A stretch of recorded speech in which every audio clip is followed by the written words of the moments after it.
Forkwell, what we do is to empower software developers and data scientists to grow, basically, to find job happiness is our main business. So why we're heading this initiative is because we wanted to fight COVID-19.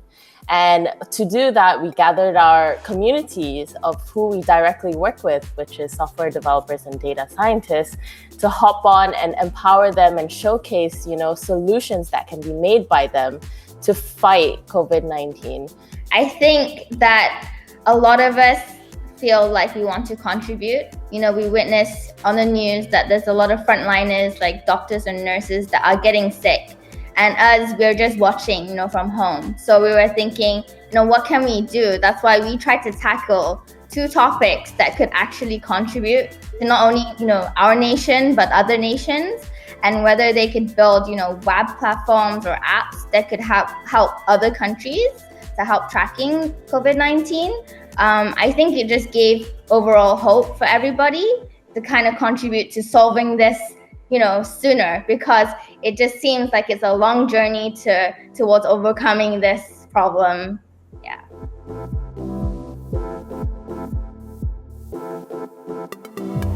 We were actually asked by our boss. I mean, the way he saw this scenario was very positive, because he was like, we're in this day and age that this is happening to us. So what can we do about it?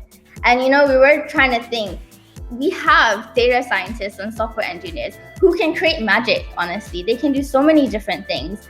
And I was thinking we should just do a hackathon. Why not? And the response that we got, this is just through messaging through LinkedIn from really good experts or chief innovation officers of big companies. They were like, let's do it. I'm all for it. I want to help. I want to even help mentor these, participants to help them.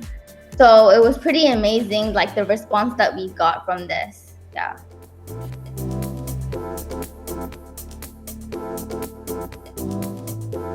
I hope that through this hackathon, some solutions come out that are impactful to the frontliners that are fighting for us, as well as government entities, potentially to be implemented in governments, solutions to be implemented in countries, and just make some contribution to fighting COVID-19.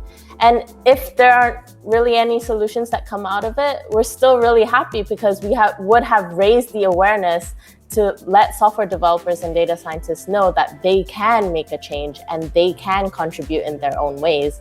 It's not only doctors or medical personnel that can help, it's everybody. And that's what we want to make.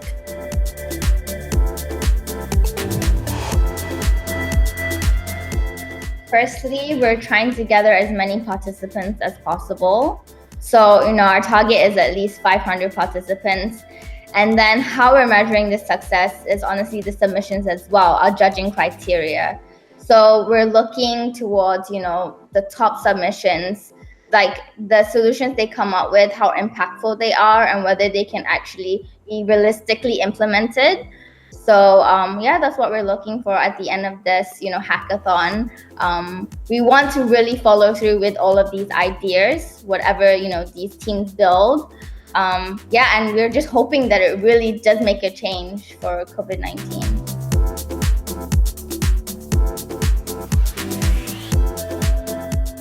I was very happy that many of them were tackling topic 1, which is the drug discovery topic, where they're trying to use machine learning to find a potential drug or molecule that could bind onto the virus to prevent it from combining with our host cells.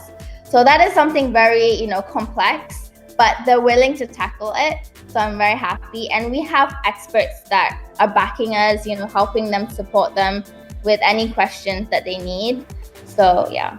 I think the challenge when we were doing topic 1 was how do you explain this in layman terms? And that's when we had medical personnel come on board, which usually in a hackathon is very hard to get. You don't really have the doctors coming together, with the technology, the government, as well as the industry. all on one platform to work on this, to move forward with it. I thought it's really quite amazing what has happened in just 2.5 weeks.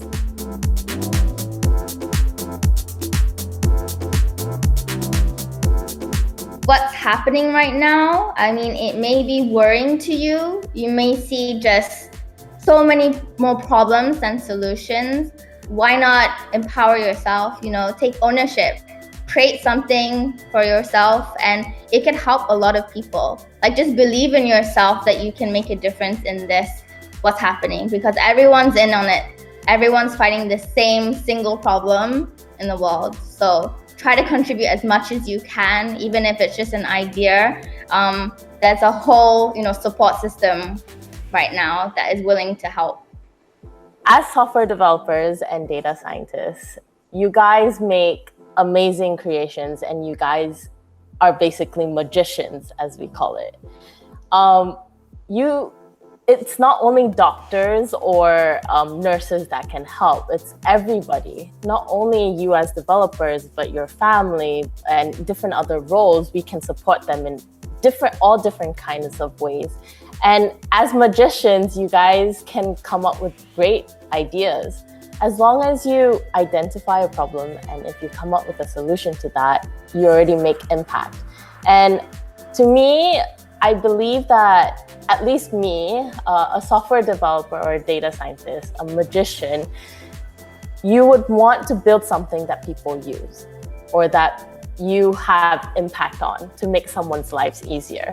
And I do believe that this is a great initiative for you to tackle, because many of the medical personnel are looking for solutions and are looking for your help. So don't be afraid. There's no such thing as a great solution or a tiny solution. As long as you help solve a problem, that's great. That's enough, because you help at least somebody, at least one person with their problems.